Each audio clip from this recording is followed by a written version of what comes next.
하나님 말씀은 요한복음 21장 23절입니다.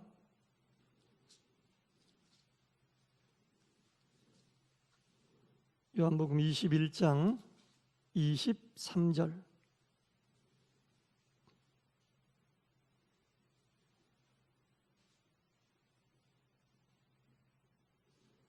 하나님 말씀을 한 목소리로 봉독하겠습니다. 시작.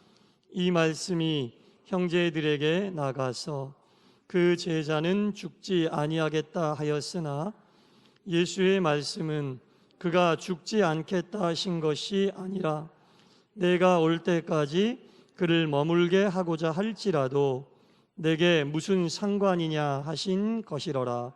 아멘. 할렐루야. 아멘. 주일로 3일간도 평안하셨지요? 예. 예배 드리러 나오실 때 기쁘십니까?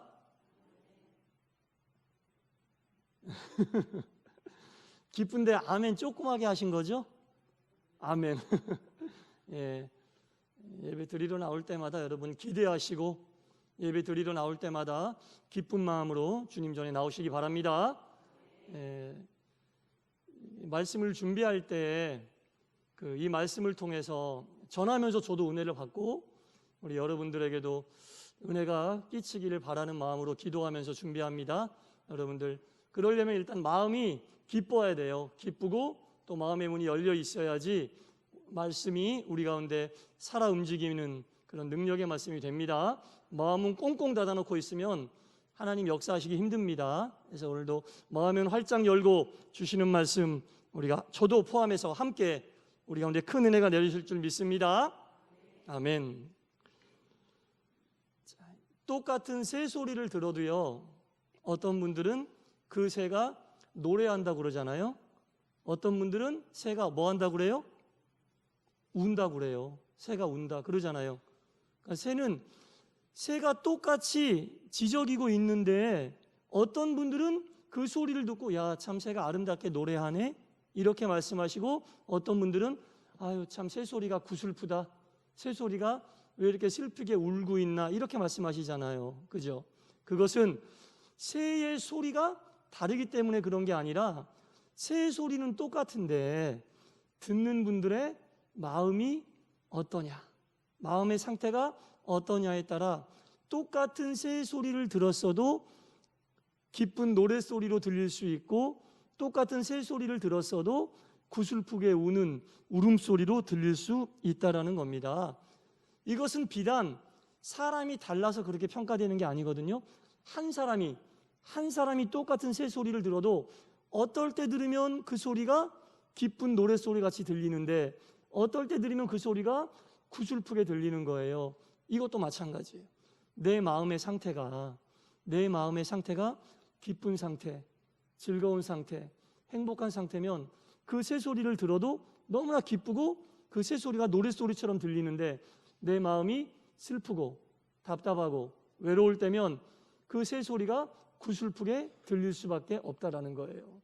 중요한 것은 무슨 소리를 우리가 들었느냐가 아니라 어떠한 마음으로 우리가 그 소리를 듣고 있느냐, 우리의 마음 상태가 어떠냐, 그게 중요한 거예요. 그래서 우리의 마음 상태에 따라 기쁘게 들릴 수도 있고 슬프게 들릴 수도 있다라는 겁니다. 심지어 새 소리는 둘째 치고 사람들끼리 대화할 때도 마찬가지예요. 똑같은 말을 들어도 어떤 사람들은 그 말의 진리와 진심을 다 깨닫고 그 사람의 마음을 이해하는데 똑같은 자리에서 똑같은 사람에게 똑같은 말을 들어도 어떤 분들은 그 진리를 제대로 알아듣지 못하는 거예요. 그 진심이 전달이 안 되는 거예요. 그것은 내 마음이 그 사람의 말을 들을 준비가 안 되어 있다는 얘기죠. 마음 상태가 열려 있지 않다는 얘기죠. 이게 마음 상태에 따라 새소리 이런 거는 둘째치고 사람 간의 대화 속에서도 그런 일이 발생할 수 있고 하나님의 말씀을 들을 때도 그럴 수가 있어요. 여러분, 내 마음의 상태가 어떠냐에 따라 하나님의 그 말씀이 받아들여지지 않을 때가 있고 하나님의 말씀이 받아들여질 때가 있거든요. 여러분 생각해 보세요. 내 마음의 상태를 하나님에게 맞춰야겠어요? 하나님의 말씀이 내 마음에 맞춰줘야겠어요? 한번 생각을 해보세요, 여러분. 하나님 말씀을 듣고 그 말씀이 안 들리고 그 말씀이 마음에 와닿지 않고, 그러면 그 마음을 하나님의 말씀이 그때그때 변화돼서 그때그때 한 사람 한 사람에게 맞춰줘야겠어요? 아니면 상해 있는 마음을 가지고 왔지만 영원히 변치 않고 불변하고 진리로서 변함이 없는 하나님의 말씀을 듣고 내 마음을 바꿔야겠어요? 어떻게 해야겠어요, 여러분? 아전인수격으로 하나님 말씀을 받아들이려고 하면 안 되는 거예요. 아전인수, 내 밭에 물대기. 아전인수가 자기 밭에 물댄다는 얘기잖아요.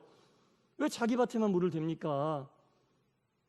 하나님 말씀을 아전인수격으로 받아들이면 안 되는 거예요. 내가 하나님 말씀에 맞춰야지, 하나님 말씀이 내 마음에 지금 맞지 않는다고 해서 그 말씀을 평가하고 그 말씀을 우리가 함부로 이야기해서는 안 된다는 거죠. 언제 어디에서 선포되는 건강하고 진리이신 하나님의 말씀이 제대로 선포만 된다면 우리가 마음을 바꿔서 그 하나님 말씀에 맞추려고 하는 자세가 하나님 말씀을 받아들이는 제대로 된 성도의 자세라는 겁니다. 절대로 하나님 말씀은 아전인수격으로 받아들여서는 안 된다는 거예요.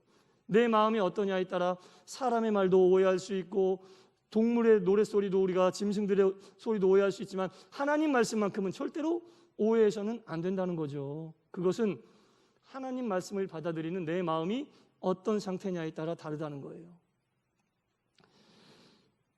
이 요한복음 21장은 사복음서의 가장 마지막 장입니다. 이 요한복음이 지나고 나면 사도행전이 나오잖아요. 요한복음의 가장 마지막 장이면서 사복음서의 가장 마지막 장인 이 요한복음 21장의 가장 마지막 나오는 사건이 오늘 본문에서 저와 여러분이 함께 살펴보게 될 내용입니다. 이 마지막 사건이 우리에게 주는 교훈이 굉장히 크고 의미가 있습니다. 우리 주님께서 베드로에게 이렇게 말씀하셨어요. 요한복음 21장 18절 말씀을 바로 그냥 안 넘겨도 되죠? 눈으로 빨간색으로 다 표시되어 있죠? 같이 한번 읽어보겠습니다. 18절입니다. 시작. 내가 진실로 진실로 내게 이르노니 내가 젊어서는 스스로 띠띠고 원하는 곳으로 다녔거니와 늙어서는 내 팔을 벌리리니 남이 내게 띠띠우고 원하지 아니하는 곳으로 데려가리라. 아멘. 우리 예수님이 베드로에게 말씀하시는 거예요. 네가 젊어서는 네 마음대로, 네 뜻대로 마음껏 다니면서 네가 하고 싶은 일을 하지만 이제는 그게 아니야, 베드로야. 이제는 네가 원치 않아도 예수 그리스도 안에서 주님의 이끄심 속에서 순교당하기 전까지는 하나님의 말씀을 전하는 사도로서, 주님의 말씀을 전하는 사도로서 너는 쓰임받게 될 거야 라고 예수님이 베드로에게 사명을 주셨어요. 사명을 주셨다는 겁니다. 그러자 베드로가 바로 우리 주님께 반문을 하는 거예요. 베드로가 바로 우리 주님에게 반문을 하는데 뭐라고 반문을 하느냐? 주님, 그 옆에 있었던 요한에게 주님, 그러면 이 사람은 어떻게 될 것입니까? 이 사람은 어떻게 될 것입니까? 베드로 바로 옆에 있었던 요한을 가리키면서 자기는 그렇게 순교당하기 전까지 주님께서 원하시는 대로 살다가 순교당할 건데 그 옆에 있었던 제자 요한을 가리키면서 주님, 이 사람은 그러면 어떻게 될 겁니까? 저는 그렇게 됐는데 이 요한은 어떻게 될 겁니까? 라고 주님께 베드로가 반문을 했어요. 근데 지금 좋은 말로 하니까 이렇게 되는데 그 상황의 분위기로 보면 이런 거예요. 주님, 저는 그렇게 됐는데 얘는 어떻게 돼요? 너무 궁금한 거예요. 베드로가 자기는 그렇게 될 거라고 주님이 말씀하셨는데 이 요한은 어떻게 될 거냐고 베드로가 너무너무 궁금해서 21절에 보면 이에 베드로가 그를 보고 예수께 여짜오되 주님, 이 사람은 어떻게 되겠사옵나이까? 이렇게 묻고 있는 거예요. 한글 성격이 부드럽게 변형해 놓은 거죠. 주님, 얘는 어떻게 돼요? 이렇게 물어보고 있는 거예요. 베드로가 유독 이 요한을 가리키면서 이렇게 요한의 미래에 대해서 궁금해하고 있는 겁니다. 그때 주님은 그 베드로의 질문에 요한복음 21장 22절로 바로 대답을 해주고 계시는 거죠. 예수께서 이르시되 내가 올 때까지 그를 머물게 하고자 할지라도 내게 무슨 상관이냐? 너는 나를 따르라. 이 말씀인즉 베드로야, 내가 이 요한을 내가 다시 올 때까지, 내가 재림할 때까지 어떻게 두든지 너는 알 바가 아니야. 내가 이 요한을 머물게 하고자 할지라도, 그렇게 할 수도 있고 하지 않을 수 있고, 할지라도는 얘기는, 머물게 할지라도는 얘기는 너처럼 순교시킬 수도 있고 살게 할 수도 있고, 이건 뭐예요? 주님의 뜻대로 하겠다는 얘기예요. 그러니 너는 그거 신경 쓰지 말고 그냥 나를 따르면 된다 라고 베드로에게 말씀해 주고 있는 겁니다. 분명히 주님은 요한을 너처럼 순교시킬 것이다, 아니면 계속 살려둘 것이다 라고 이야기 딱 부러지게 얘기하지 않고, 베드로야, 요한을 살려둘 수도 있고 순교시킬 수도 있고 살려둘지라도 너는 그거 신경 쓰지 말고 네 갈 길 가고 너는 순종하면 되는 거야. 네 몫은 너에게 주어진 믿음의 길, 정해진 길을 가면 되는 거야 라고 주님이 분명하게 베드로에게 권면하고 있습니다. 이게 바로 신앙의 본질이죠. 신앙의 기본적인 모습이죠. 주변 것이 어떻게 되느냐에 따라 내가 어떻게 가야 할지를 결정하는 것은 안 됩니다, 여러분. 오직 주님만 바라보면서 주님께서 나에게 주신 그 길을 가겠다는 순종하고자 하는 마음, 다짐과 결단이 중요한 거지, 나는 순교하는데 요한 얘는 어떻게 돼요?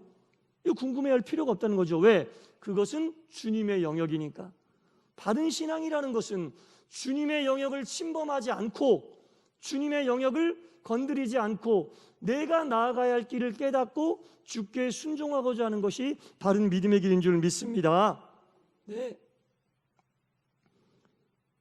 이 말씀은 전혀 오해가 될 만한 소지가 없어요. 주님이 확실하게 베드로에게 그 뜻을 밝혀주셨기 때문입니다. 그런데 요한복음 21장 23절에 가면 기가 막힌 얘기가 나옵니다. 23절을 같이 한번 다시 읽어볼까요? 23절 시작. 이 말씀이 형제들에게 나가서 그 제자는 죽지 아니하겠다 하였으나 예수의 말씀은 그가 죽지 않겠다 하신 것이 아니라 내가 올 때까지 그를 머물게 하고자 할지라도 내게 무슨 상관이냐 하신 것이라. 베드로가 착각하고 있는 거죠. 오해하고 있는 거죠.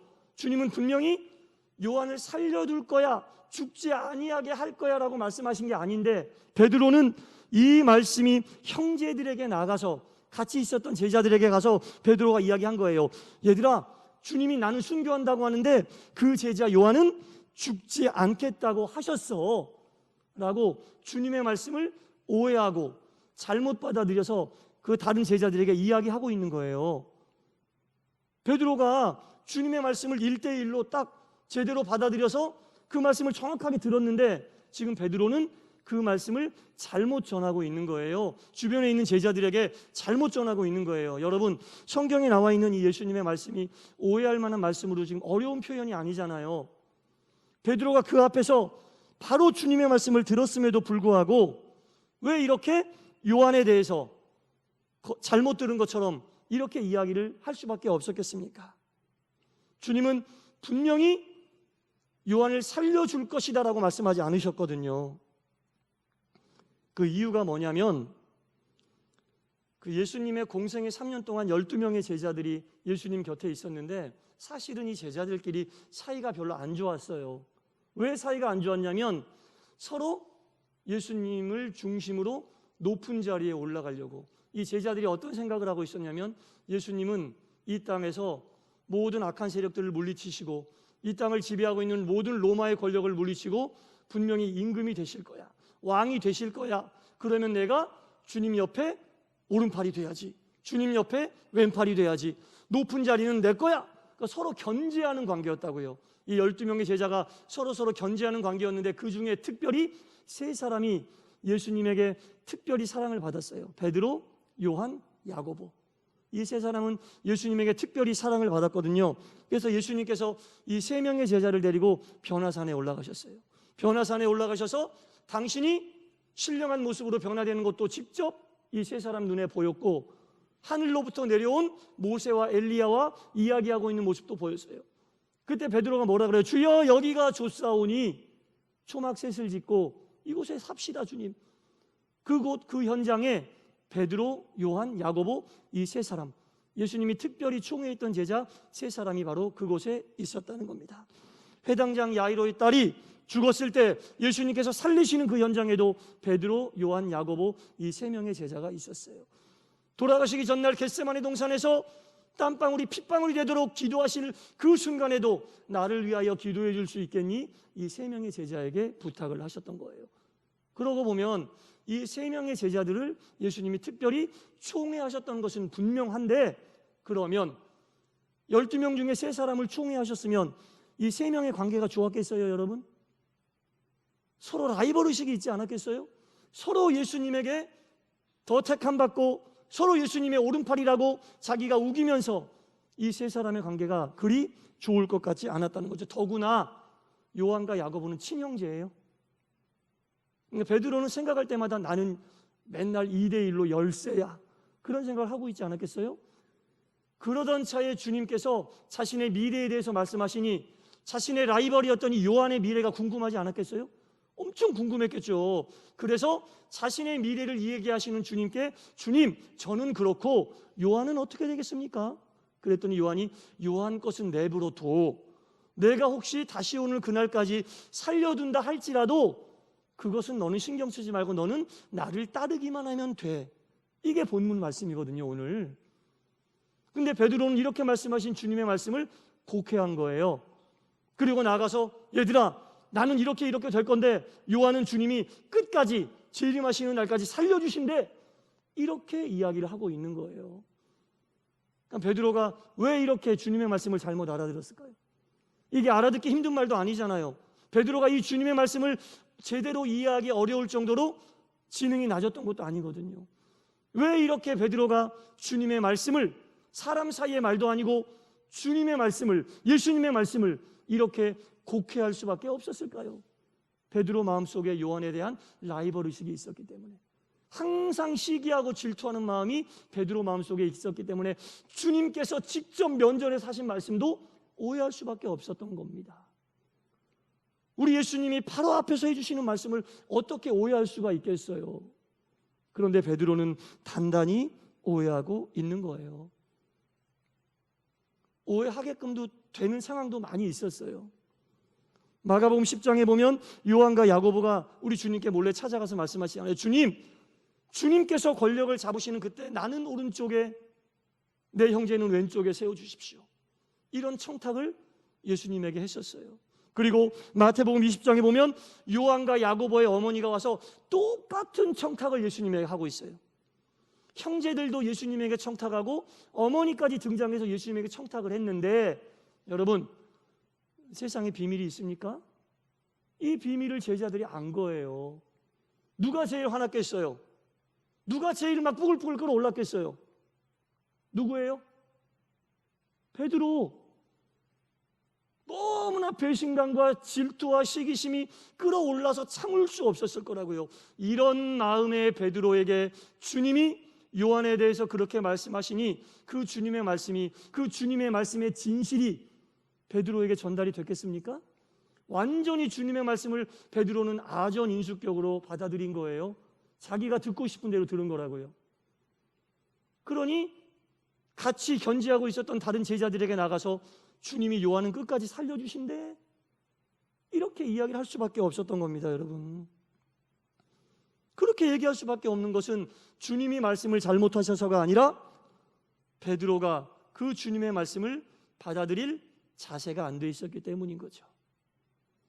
요한에 대한 시기심과 요한에 대한 라이벌 의식과 요한에 대한 질투심이 주님이 바로 면전에서 알아듣기 쉽게 하신 말씀조차도 제대로 받아들일 수가 없었고, 제대로 받아들이지 못한 것에서 끝난 게 아니라 그 잘못된 이야기를 다른 제자들에게 전달하고 다니게 되었다는 거죠, 여러분. 이런 부작용이 초래가 된다고요. 우리가 마음을 제대로 잡지 못해서 상대방의 이야기를, 주님의 말씀을 잘못 받아들이게 되면 거기서 끝나는 것이 아니라 잘못된 이야기들이 계속 퍼지게 되고, 잘못된 이야기들이 꼬리에 꼬리를 물고 계속 전파될 수밖에 없다라는 겁니다. 베드로하고 요한이 얼마나 관계가 안 좋았겠어요, 여러분. 그러던 베드로하고 요한이 요한복음 21장에서는 이런 라이벌 관계로 형성이 되고 있는데, 요한복음 21장 이후에 사도행전까지 포함해서 쭉 읽다 보면 이 관계가 반전이 되는 장면을 우리가 목격할 수 있어요. 사도행전 3장 1절부터 4절까지 보면 우리가 잘 알고 있는 성전 미문에서 베드로가 안진뱅이를 일으키는 기사와 이적의 장면이 나오는데, 그 본문을 살펴보면 항상 이름이 등장할 때 베드로와 요한이, 베드로와 요한이, 베드로와 요한과 더불어 이렇게 계속 베드로와 요한이 함께 사역을 감당하고 그 현장에 같이 있었던 것이 계속 등장하게 됩니다. 아직까지 어떻게 해서 그렇게 된지는 모르지만 베드로와 요한이 관계가 회복이 됐다는 걸 보여주고 있는 거예요.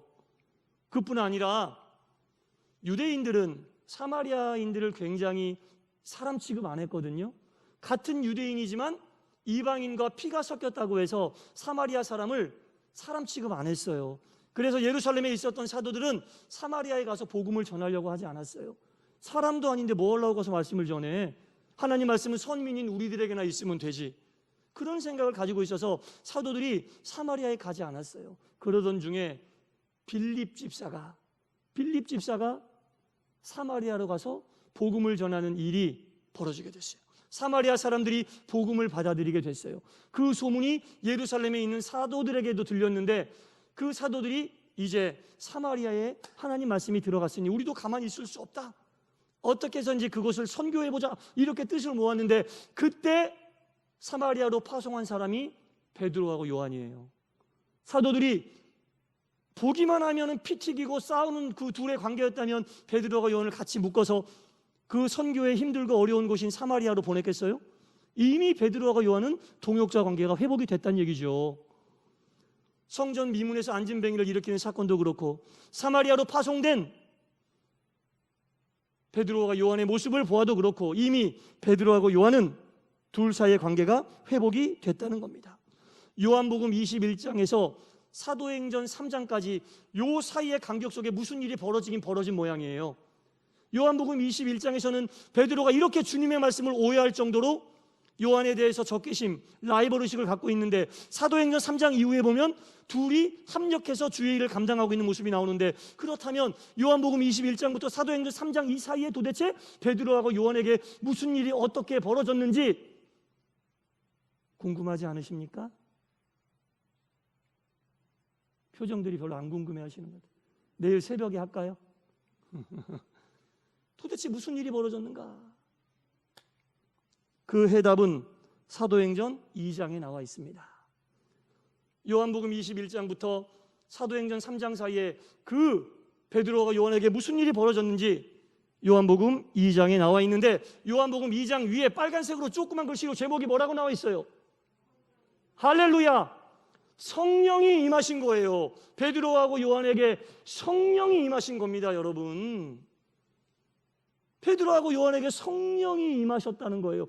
원인을 찾아보고 찾아봐도 이것밖에 없어요.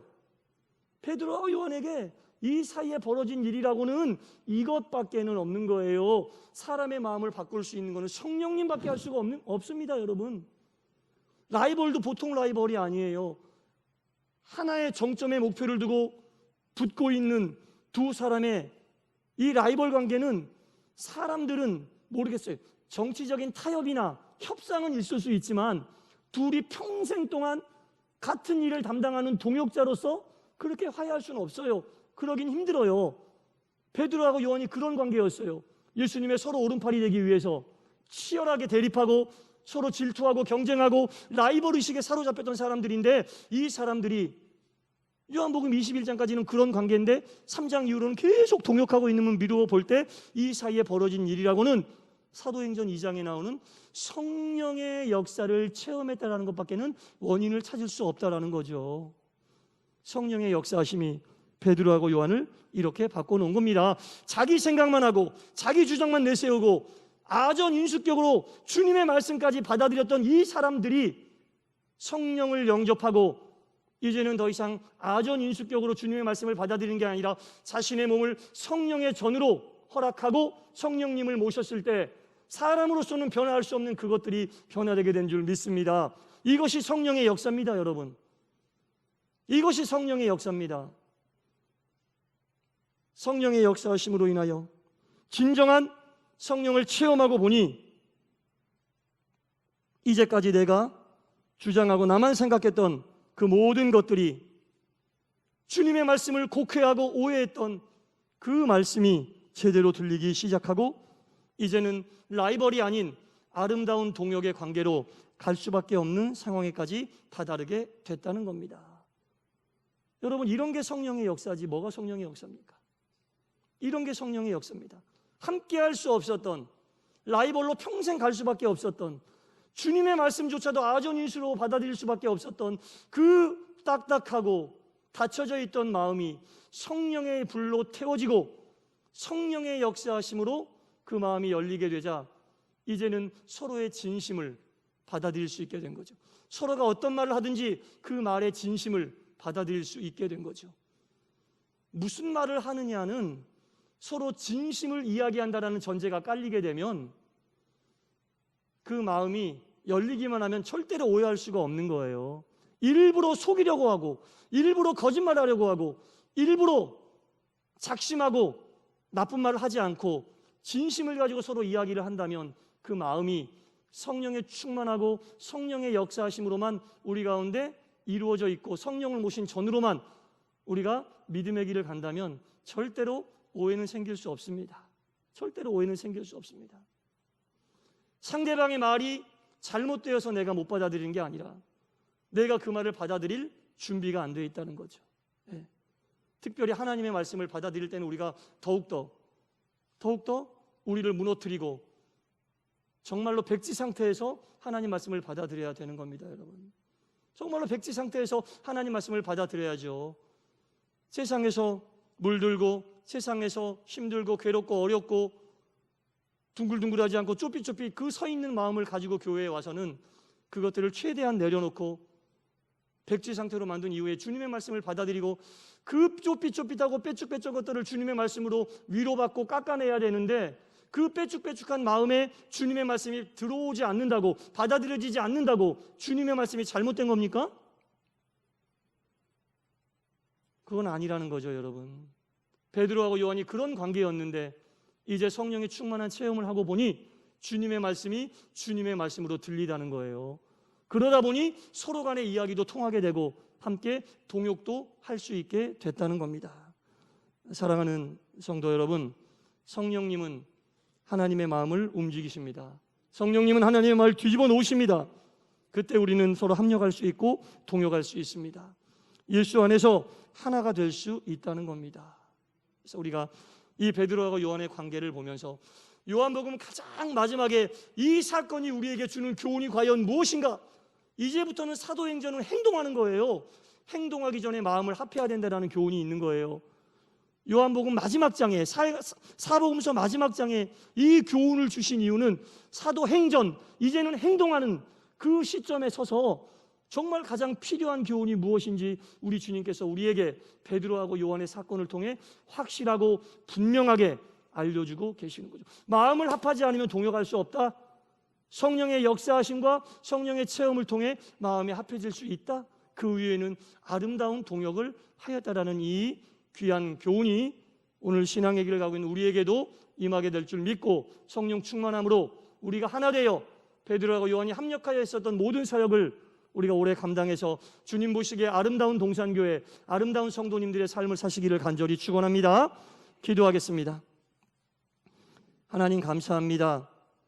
하나 될 수 없었고 시기하고 질투하고 자기의 뜻대로 서로의 이야기를 받아들이고 심지어 주님의 말씀까지도 곡해할 수밖에 없었던 이 베드로와 요한의 관계가 성령의 충만한 체험을 하고 난 이후에는 세상에 둘도 없는 동역자가 되었고 귀한 주님의 사역을 위하여 함께 합심하고 동역했던 것처럼 성령님이여 올 한 해 우리 동산교회 위에 충만히 임하여 주시고 성도님들 한 심령 운행하여 주시사 성령으로 하나 되게 하여 주시고 합력하여 선을 이루게 하시고 하나된 모습으로 주께 영광 돌리는 귀한 동산교회와 사랑하는 동산의 성도님들 되게 하여 주시옵소서. 예수님 이름으로 기도드리옵나이다.